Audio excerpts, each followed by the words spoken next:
बेशक किसी को चाहो, लेकिन इस कदर भी नहीं कि खुद को मिटा या तबाह बर्बाद कर डालो। जाने अनजाने शायद यही भूल इस नादान और नासमझ लड़की से हो गई। अपने दोस्त पर भरोसा कर गई। धोखा, दगा और फरेब की शिकार इस लड़की की हालत अब यूं हो गई है कि वो किसी भी लड़के को देखते ही चीख उठती है। डरी सहमी इस लड़की की सांसें जोर जोर से चलने लगती, धड़कन तेज हो जाती, हालत अब तब वाली हो जाती। उसकी दास्तां रूह कपा जाती।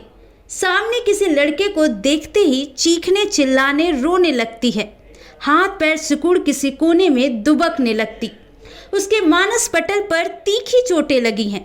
शायद यही वजह है कि उसके इलाज, देखभाल और ख्याल रखने वाले सब के सब सिर्फ महिला डॉक्टर और लेडी स्टाफ। पूरी कोशिश सिर्फ यही की किसी पुरुष का चेहरा उसे ना दिखे। कुछ गिने चुने वहसी दरिंदों से मिले गहरे घाव उसके दिलो दिमाग और बदन पर गहरा जख्म छोड़ गए। उसकी बिगड़ी शकल सूरत इस बात की गवाह है कि उसके साथ बेइंतहा जुल्म हुआ। उसकी दास्तां सुन पुलिस तक रोई। लगभग 14 साल की इस किशोरी का कसूर सिर्फ इतना था कि मदद करने के नाम पर जो भी शख्स सामने आया उस पर भरोसा कर गई। 24 घंटे के अंदर 15 वहसी दरिंदों ने उसके बदन को नोच डाला। उम्र है 14 साल और रेपिस्ट 15। रेलवे स्टेशन के एक कोने में भूखी, प्यासी और दर्द की मारी डरी सहमी इस किशोरी पर रेलवे पुलिस की नजर पड़ी।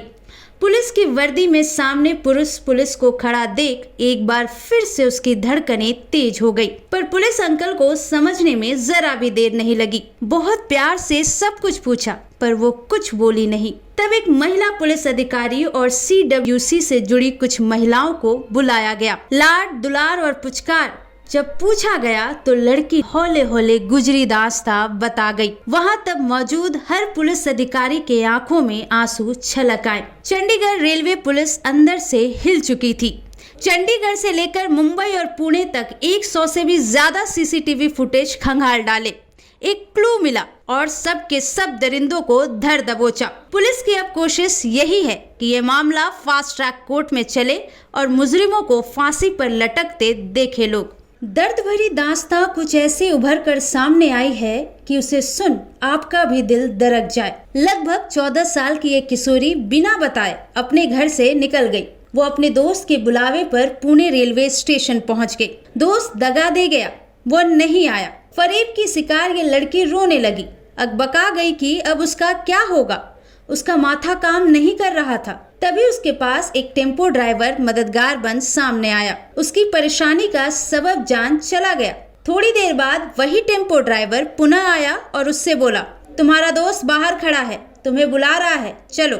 लड़की ने कहा, भैया बहुत जोरों की प्यास लगी है, पहले पानी पिला दो। उसे पीने के लिए एक बोतल पानी दिया गया। पानी पीते ही वो मूर्छित हो गई। होश आया तो खुद को एक जंगल में पाई। उसका रेप हो चुका था। जंगल से फिर उसे एक लॉज में लाया गया। वसीपन की प्रकाष्ठा तब प्रबल हुई जब 12 लड़कों के सामने उसे परोस दिया गया। लड़की खूब रोई, गिड़गिड़ाई, पर किसी को तरस नहीं आया। बारी बारी से रात भर उसे खूब रौंदा गया। जब खाने को खाना मांगा तो उसे नशे का इंजेक्शन दे दिया गया। पकड़े जाने के डर से लड़की को दादर रेलवे स्टेशन पहुंचा दिया गया। वहां साफ सफाई करने वाले 2 लोगों ने भी उसे नहीं छोड़ा। लड़की के कोमल मन में ऐसा घाव लगा कि वो पागल सी हो गई। लड़की को एक ट्रेन में बिठा दिया गया। इस ट्रेन का आखिरी स्टॉपेज चंडीगढ़ था। ट्रेन से उतरकर वो एक कोने में जा कपस कपस रोने लगी। पुलिस जब पास गई तो सारी दास्तां छनकर सामने आ गई। चंडीगढ़ पुलिस ने सबसे पहले पुणे के उस थाने में संपर्क किया जहां की लड़की रहने वाली है। पता चला कि लड़की के घर वालों ने गुमशुदगी की रिपोर्ट दर्ज करा रखी है। पुलिस ने फौरी कार्रवाई कर उन हैवानों को खोज निकाला जिसने एक कली को खिलने से पहले ही मसल डाला। पुलिस ताबड़तोड़ कार्रवाई कर खूब वाहवाही बटोर रही है। सबकी जुबान से एक ही शब्द निकले, पुलिस को सैल्यूट। कोहराम लाइव के लिए भावना ठाकुर और नंदिनी सिंह की रिपोर्ट।